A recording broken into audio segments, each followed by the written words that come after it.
everyone, and welcome to Huawei OptiXLive. I'm your host, Musia. Today, I'm joined by Emir Halilovic, who is the Principal Analyst at GlobalData. Hello, Emir. So my first question is that, currently, more and more home broadband users are demanding high-quality service experience. So what are the challenges for the current networks? You could divide these challenges into three main areas. First and foremost is always the capacity. So the capacity has been going up throughout this COVID pandemic.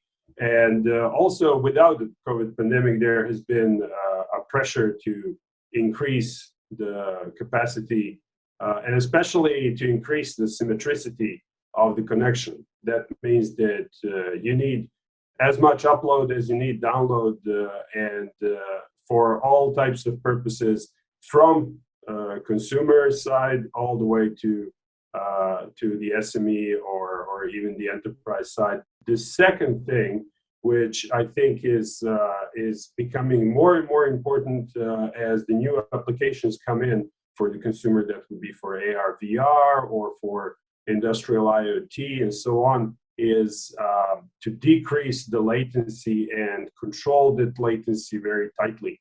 So from that point of view, the consumers and the enterprises need links and connections, broadband connections that have predictable and low latency and very little variation in that latency over time. And the third area, which is also increasing in importance, is the ability to guarantee the SLAs and the quality of that connection, so that you can actually sign a contract and be completely certain that you are going to be getting the quality of service that you need and that you signed up for.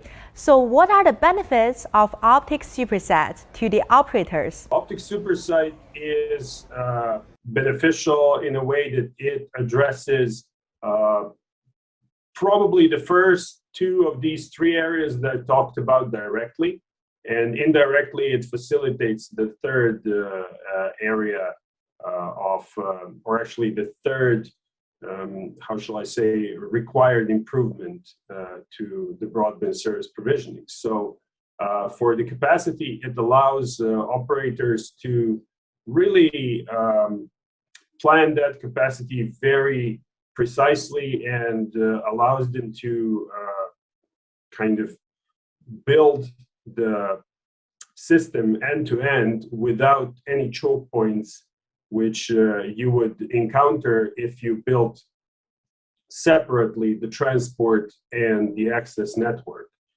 With OptiX SuperSite, the planning and the build out of the access and the transport and backhaul, if you will, is kind of interconnected, and that allows operators to actually gain this capacity, like certainty that this capacity is going to be sufficient and also guaranteed, which allows them then to address the use cases such as small and medium enterprise connectivity or branch connectivity, smaller branch connectivity for enterprises, much better with their broadband connection. The second area is obviously that the architecture itself is focused on reducing the latency and improving the quality of connection and reducing this latency variation or jitter that also makes it more suitable for advanced use cases. It also allows operators then to monetize this increased quality of connectivity, which it makes it very suitable for AR, VR, for example, or industrial IoT in some latency-sensitive use cases, for example. Thank you, Emir, for sharing your great insights about OptiX SuperSite. This brings us to the end of today's Huawei OptiXLive, and thank you so much for joining us.